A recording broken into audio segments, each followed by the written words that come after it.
by Covenant Christian Center. You're welcome back to the platform, Nigeria. We are live at the Covenant Place, Igomu, Lagos. Our next speaker is Professor Garba.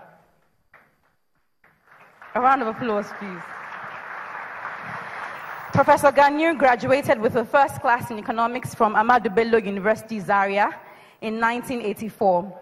He later bagged a master's degree in economics from the same university in 1988 and went on to conduct his doctoral studies at the University of Ibadan, where he was awarded his PhD in 1994.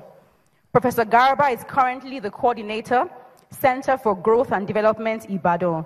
He has previously served as the head of the economics department at Ahmadu Bello University, member of the Monetary Policy Committee of the Central Bank of Nigeria, visiting scholar to the IMF, and director at the Gender Institute of the Council for Development of Social Science Research in Africa, which is based in Dakar, Senegal. Distinguished ladies and gentlemen, please join me as I welcome to the platform Professor Garba.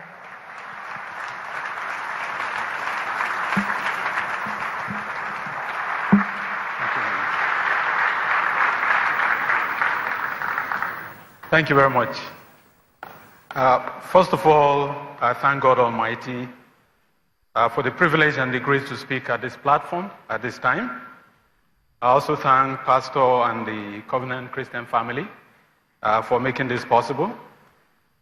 And I also pray that as the Lord watches us, we shall be guided to know and to speak the truth that will set our minds, our souls, and our bodies free to accomplish the purpose for which we have come together today. The matters of the Nigerian economy demands knowledge, it demands wisdom, and it demands understanding well beyond the domains of economic thought. Because as we shall discuss along, economic thought is actually very limited, both in terms of understanding the length of economic issues, the width of economic issues, and the depth of economic issues. And I will try to explain that along the way. And this is why we're looking at and seeking to understand the economy from theonomic perspectives. That is a God-centered perspective. It is interesting that the very first speaker emphasized two things that I picked up beyond the issues about management of your finances. The first is that you have to know yourself. Who am I?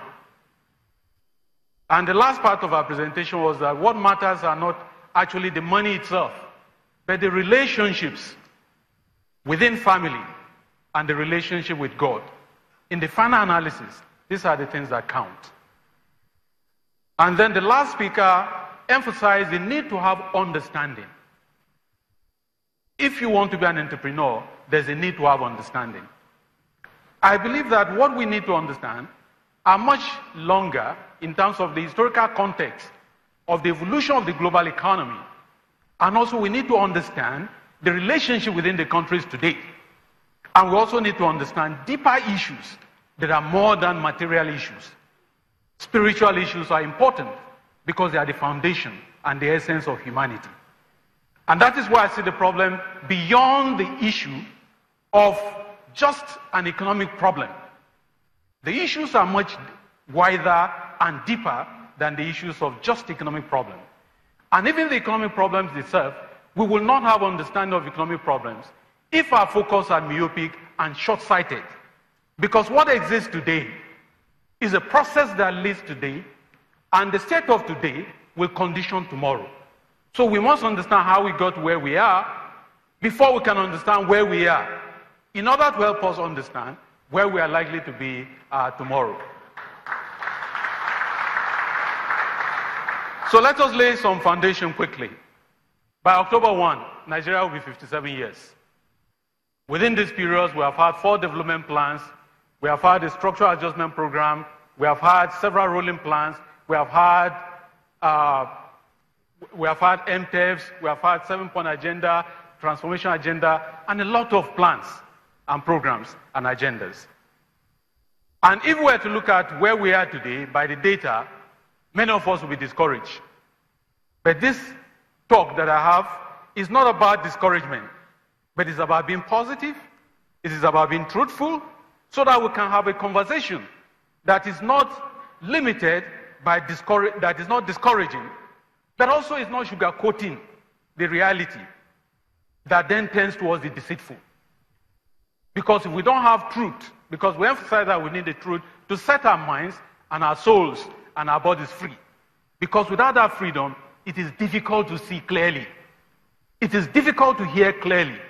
And it is difficult to understand clearly. And if we don't see, we don't hear, we don't understand clearly, it will be difficult to make the right choices. Because as we shall show, there are two levels of choices that every person has to make. At one level is the external choices, implicitly or explicitly. And at the second level, that the everyday choices that we make. Some of them everyday, and some of them infrequent. But they are influenced by the eternal choices that we make. Let us be clear that Nigeria is part of the governing the global system.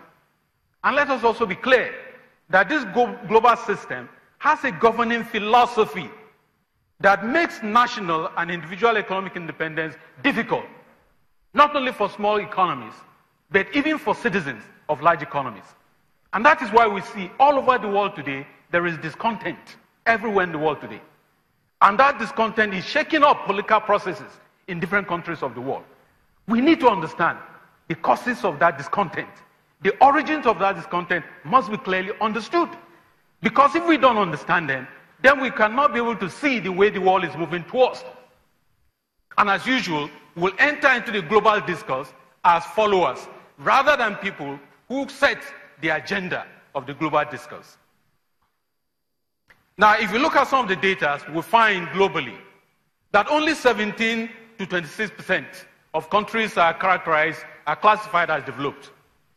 Majority, which means between 74 and 83%, are classified as developing. So we have a world system whereby a few are developed and the majority are just followers. We also have, not only at the global level, within the US itself, we have 1%. It has become a part of the conversation. The top 1% or the top 0.01%. The top 1% control, as at 2012, it will be a lot more now, 40% of the wealth. The top 0.01% control 23% of the wealth. And as a result of that, we find that only 5% actually control 72% of the financial wealth. Clearly, this type of inequalities undermines cohesiveness of the social system globally, cohesiveness of the political system globally, and cohesiveness of the economy globally. And it's important for us to then understand that the issue that economic matters are isolated from faith and from the global social, political, and historical processes, as well as global philosophy, in my mind, is false. The place of Nigeria in the global system also matters, not only for private individuals, your finances, and also entrepreneurship. It matters for public choice. So both at the level of the private and at the level of public, the place of Nigeria in the global system matters. Because there are obstacles and constraints to small open economies that large economies